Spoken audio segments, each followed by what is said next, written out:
El capítulo 9 no es un capítulo fácil. Como ustedes se dieron cuenta, está lleno de citas bíblicas y no es un capítulo muy fácil, porque en los capítulos 9, 10 y 11 cambian totalmente el hilo de lo que veníamos tratando. Es como que él cambió toda la película y llamó a todos sus hermanos judíos y les dijo, venga, yo quiero decirles a usted, ya he dicho lo que es el Evangelio universalmente, pero yo quiero decirles a ustedes qué es el Evangelio. Entonces, como desarrollando su misma tesis, pero ya para un grupo más exclusivo, que eran los judíos, él se dedica en estos 3 capítulos a mostrarles qué fue lo que pasó, por qué se hizo necesaria la venida del Señor Jesucristo, su muerte en la cruz, y por qué es el único camino que también ellos tienen ahora para la salvación. Entonces, por eso se hace tan complicado, porque cada cosa que dice la confirma con el Antiguo Testamento. Una tras otra cita bíblica, él nos está presentando. Fuera de eso, hay un montón de citas bíblicas con que podemos nosotros exponer o afianzar cada una de las cosas que él está diciendo. Yo tengo aquí mi Biblia con un poco de señales, a ver si alcanzo a leer algunos de esos pasajes, porque es muy importante que nosotros sepamos que sí, todo lo que Pablo está diciendo allí estaba dicho ya en el Antiguo Testamento. No solo esas citas que él usa ahí, hay mucho más en todo el Antiguo Testamento que confirma lo que pasó con los judíos. Pero este capítulo 9 en especial es bastante difícil porque confronta 2 aspectos: la soberanía de Dios, la elección en su soberanía, y luego su misericordia en la elección de un nuevo pueblo. Las 2 cosas están todas metidas en ese capítulo 9, ¿no? La soberanía de Dios, su poder de elección, lo que Él puede hacer, y también cómo formó un nuevo pueblo. Se produce todo porque es su voluntad. Y ellos habían desobedecido a Dios, ellos no aceptaron al Mesías. Estaba leyendo el Evangelio de Juan y me encontré con que en el capítulo 8 el Señor dice,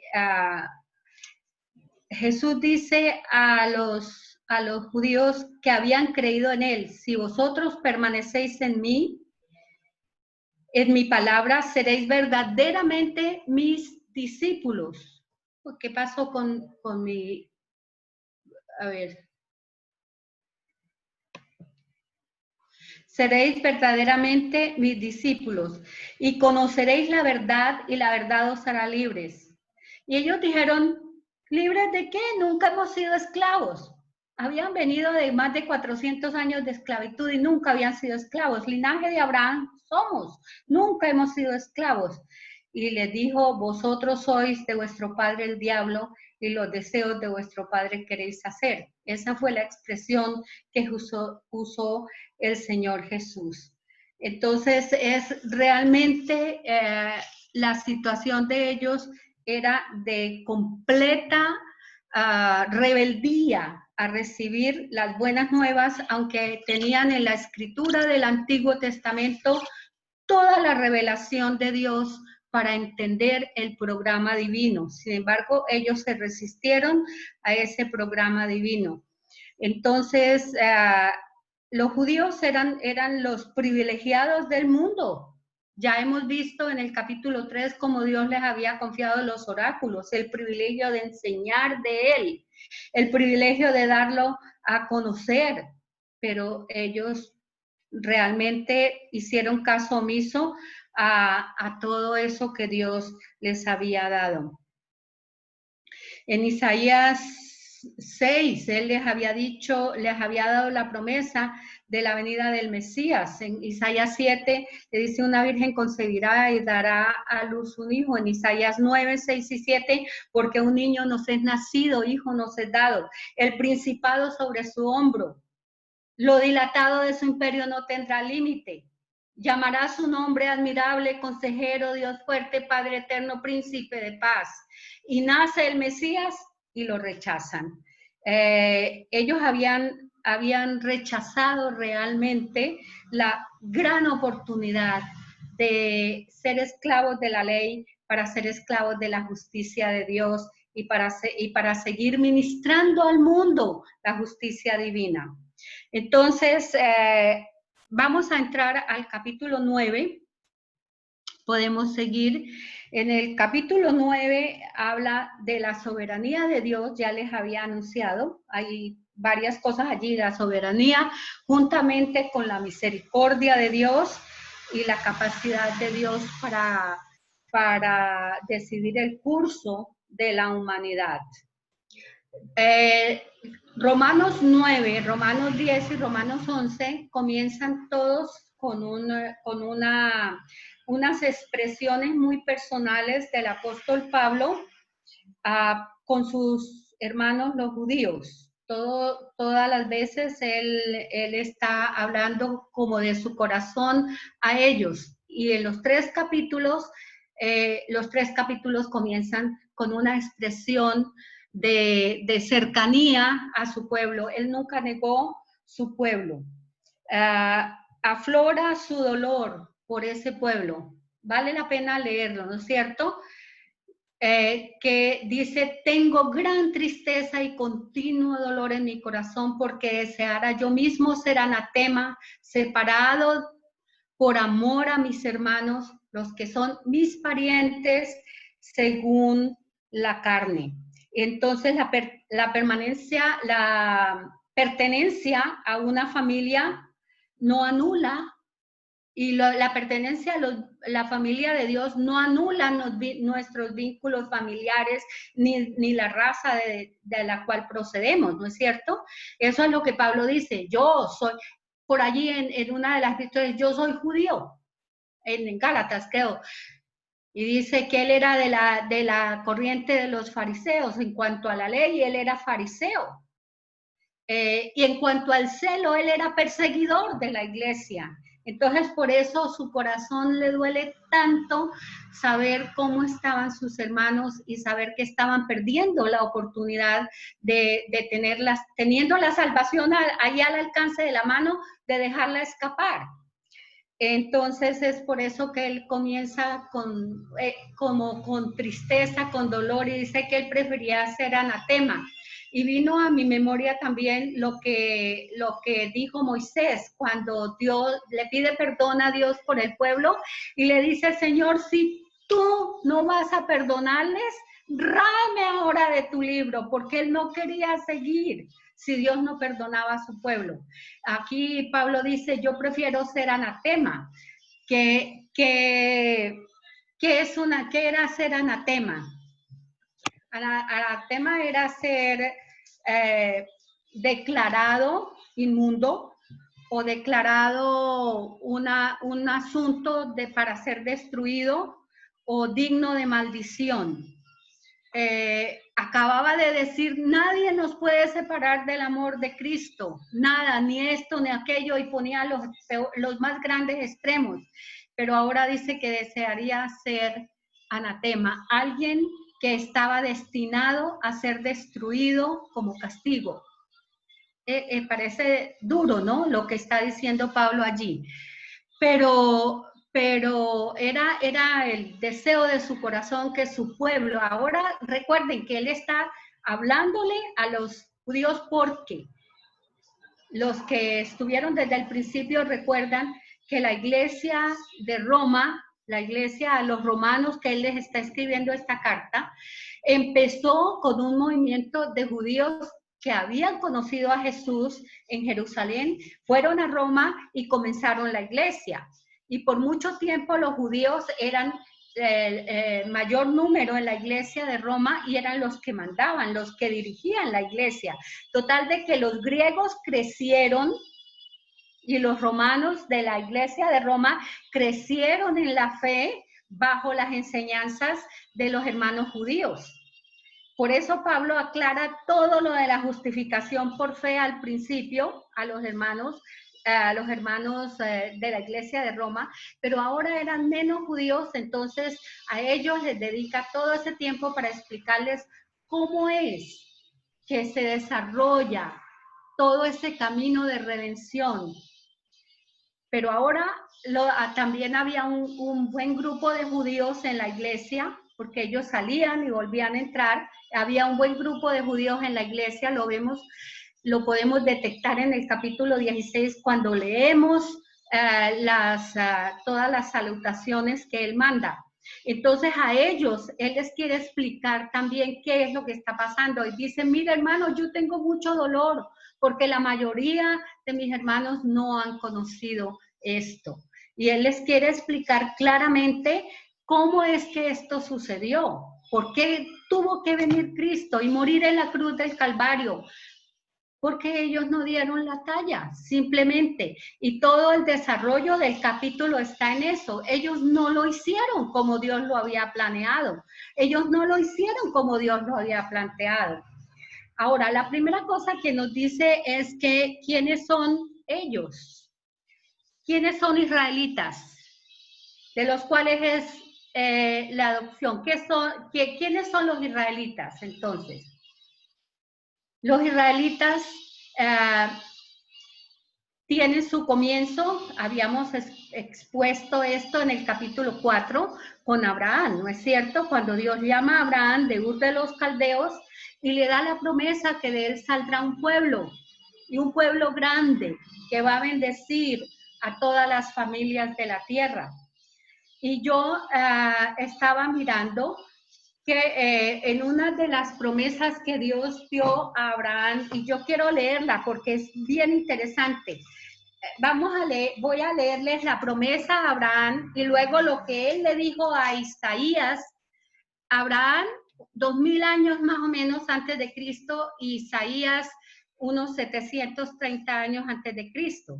Entonces habían pasado 1000 y pico de años entre la promesa a Abraham y lo que Dios le está diciendo ahora a Isaías. Pero en el capítulo 24 de Génesis, Dios le dice a Abraham, el Señor Dios de los cielos, que me tomó de la casa de mi padre y de la tierra donde nací, y que habló, me juró diciendo, a tu descendencia daré esta tierra. Él mandará su ángel delante de ti y tomarás de allí mujer.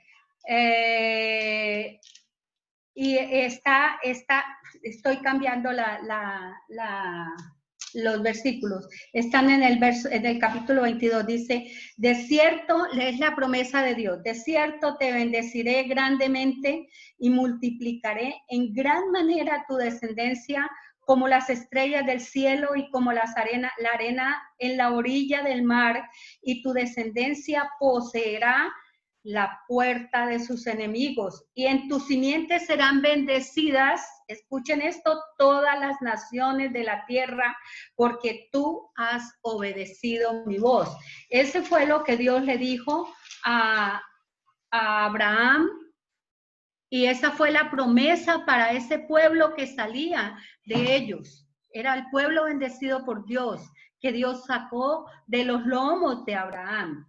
Y ahora los judíos eran muy orgullosos de salir de Abraham, ¿no? Pero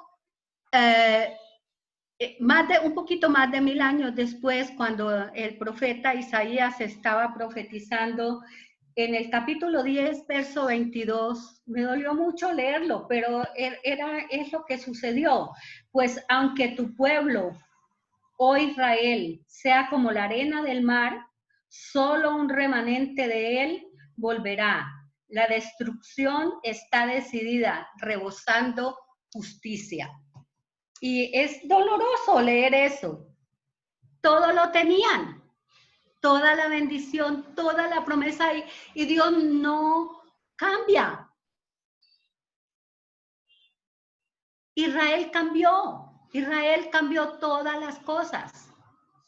Entonces, ellos eran los culpables. Por eso todo lo que vamos a ver acá está probándoles a ellos que aunque Dios en su soberanía manejó todos sus tiempos y todas las cosas para la descendencia de Abraham, para quien fuera el Mesías después, de dónde saldría el Mesías después, sin embargo, nosotros vemos cómo Israel le falló a Dios. ¿Cuál es? Aquí Pablo nos hace un exhaustivo inventario de todas las bendiciones de los cuales ellos eran poseedores. Bueno, quiero decirles que para el tiempo de Pablo ya no existían las 10 tribus de Israel, las 12 tribus de Israel. Las 10 tribus primeras que habían sido llevadas por Siria en cautiverio habían desaparecido prácticamente. Había un reducto de judíos en el norte que poblaron a Galilea y otro reducto en el sur, teniendo en la mitad a Samaria. Pero todos eran de la tribu de Judá, de donde vendría el Mesías. Y de la tribu de Benjamín, algunos pocos, porque Pablo mismo era de la tribu de Benjamín.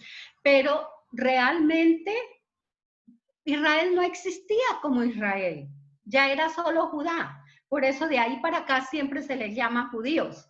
Pero noten ustedes que aunque Pablo habla al judío primeramente y después al griego, luego cuando regaña a los judíos les dice ustedes los judíos, pero ahora en este capítulo 9, noten ustedes que Pablo les llama israelitas, porque él se remonta al tiempo cuando Israel, las 12 tribus eran uno solo.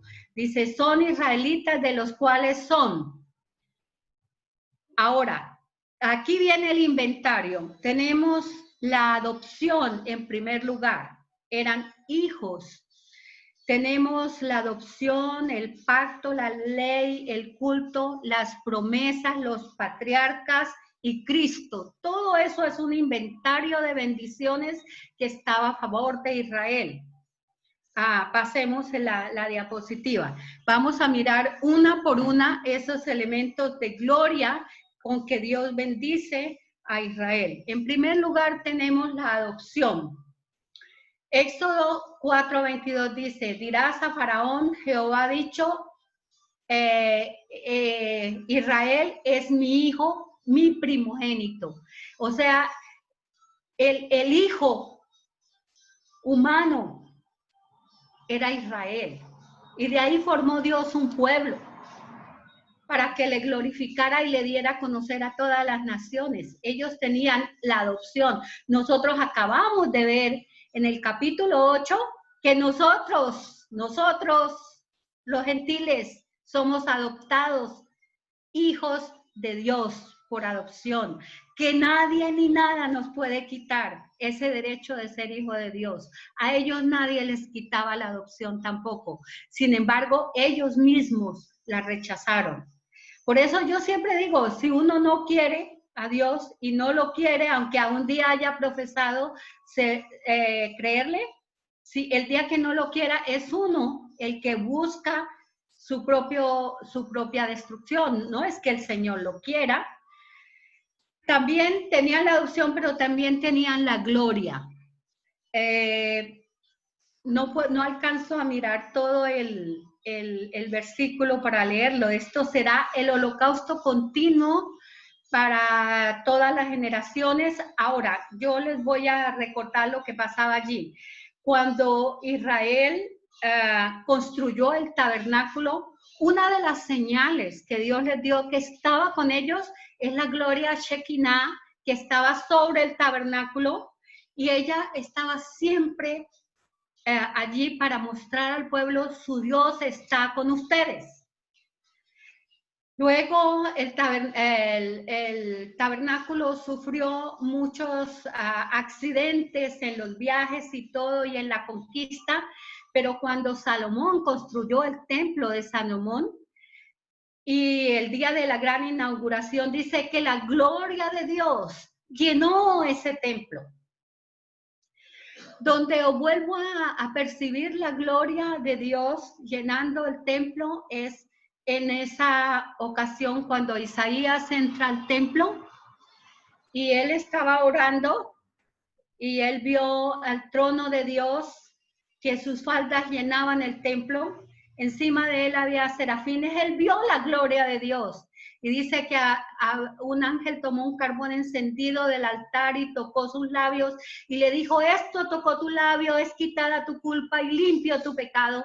Y él pudo contemplar la gloria de Dios en el templo, Isaías. Entonces, en el templo de Salomón, en el templo cuando Isaías entró, el templo fue destruido cuando fueron llevados los judíos a Babilonia. Y ese otro templo que construyeron en el tiempo de Nehemías, ese templo que se llamaba el templo de se llamó el templo de Zorobabel porque él estuvo al frente de la construcción del templo. Cuando lo inauguraron, no habla nada de gloria. Luego ese templo fue destruido en el tiempo de los macabeos y Herodes, el rey Herodes reconstruyó el templo que había cuando Jesús nació era el templo de Herodes. Y en la gran inauguración que hicieron en el templo de Herodes, tampoco había gloria. La gloria volvió a mostrarse cuando nace Jesús. Y dice, y el Verbo se hizo carne, habitó entre nosotros y vimos su gloria. Gloria como del unigénito del Padre, lleno de gracia y de verdad. La gloria la recupera para nosotros el Señor Jesús. Entonces, toda esa gloria que Dios le ofreció a los judíos se disolvió porque ellos lo dejaron, lo abandonaron, no cumplieron su pacto. De ellos eran entonces la adopción, la gloria, ¿qué más? Los pactos. Hizo pacto con Noé, que no destruiría más la tierra, ¿no es cierto? Con agua. Hizo pacto entonces con Abraham. Y vemos la repetición de ese pacto en Jacob también. Ustedes recuerdan en esa escalera cuando él estaba durmiendo, que vio una escalera que los ángeles subían al cielo y bajaban, y Dios hace pacto con él. Y hacen el pacto de que su pueblo sería el pueblo para servirle y bendecir su nombre. Y era el pueblo de los pactos. Dios hizo muchos pactos con ellos y Dios cumplía siempre su pacto. Aún Sinaí, que fue el lugar donde Dios les dio sus mandamientos, los mismos 10 mandamientos se los dio en forma de un pacto. Y les dijo que si cumplían esa ley, Él los iba a bendecir. Él iba a estar con ellos y los iba a bendecir todo el tiempo que fuera necesario. A mí me gusta en Deuteronomio, en cuanto a esto,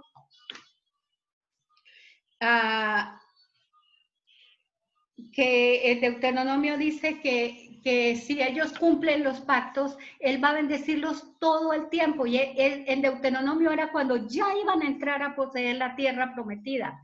Y Dios renueva su pacto con Israel allí. Era el pueblo de los pactos. No sé si ustedes pueden leer todo el versículo. Yo no lo puedo leer.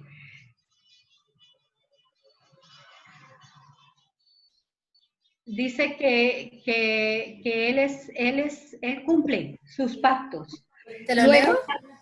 Léalo, por favor. Y se levantó David y partió a Baala de Judá con todo el pueblo que tenía consigo para hacer pasar de allí el arca de Dios, sobre la cual era invocado el nombre de Jehová de los ejércitos, que mora entre los querubines. Exacto. Pero también de ellos eran, fuera de los pactos, tenían la gloria, y ya hablé un poquito de la gloria, ¿cierto? La gloria tenía la promulgación de la ley. Deuteronomio 4:7. Porque ¿qué nación grande hay? ¿Qué? Léelo. ¿Qué nación grande hay que tenga dioses tan cercanos a ellos como lo está Jehová nuestro Dios en todo cuanto le pedimos? Ajá.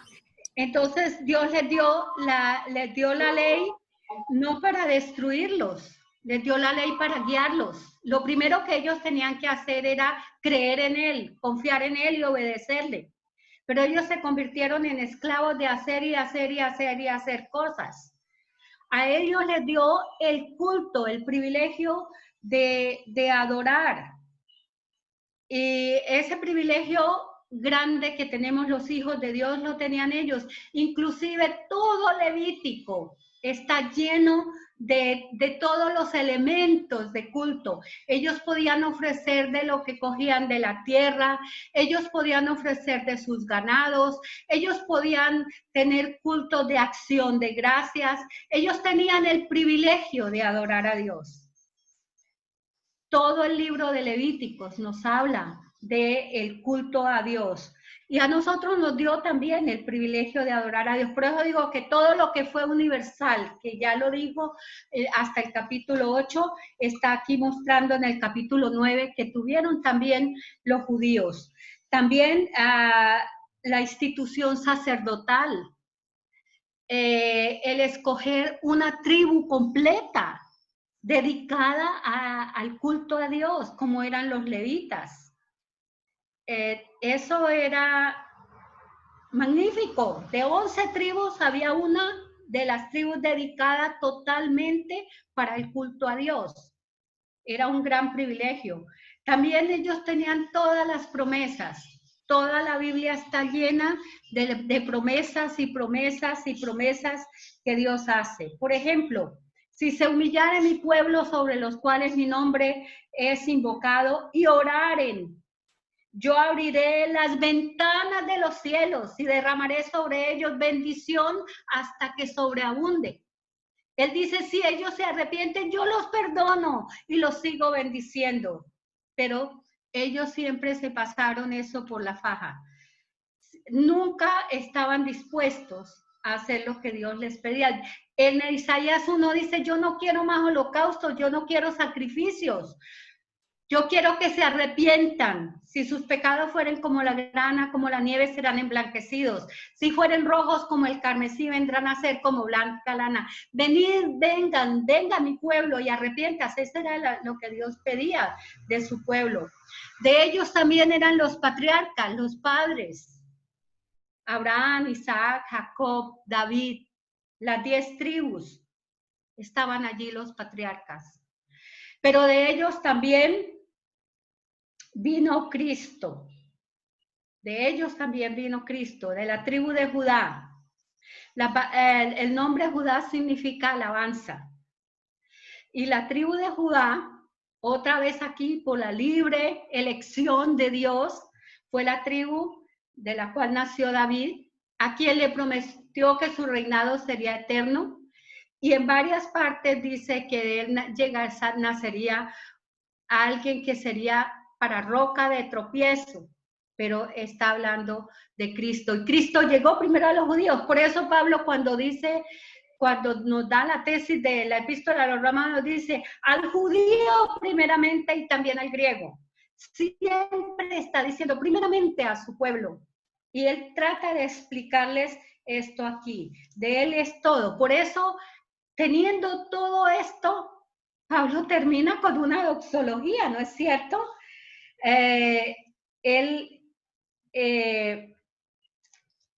Quiero decirles algo sobre Cristo allí, que Mateo escribe una genealogía de Jesús y rastrea la genealogía de Jesús hasta Abraham.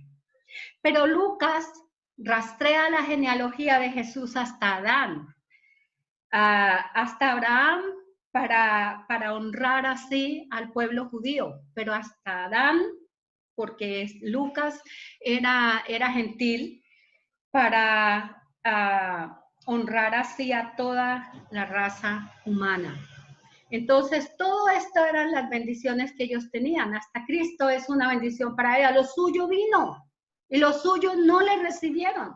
Mas a todos los que le recibieron, les dio el poder de ser hechos hijos de Dios a los que creen en su nombre. Y por eso él termina con esa doxología que puede ser, las doxologías siempre están orientadas al Padre, pero parece que esta es una doxología a Jesús. Ay, perdón, pero...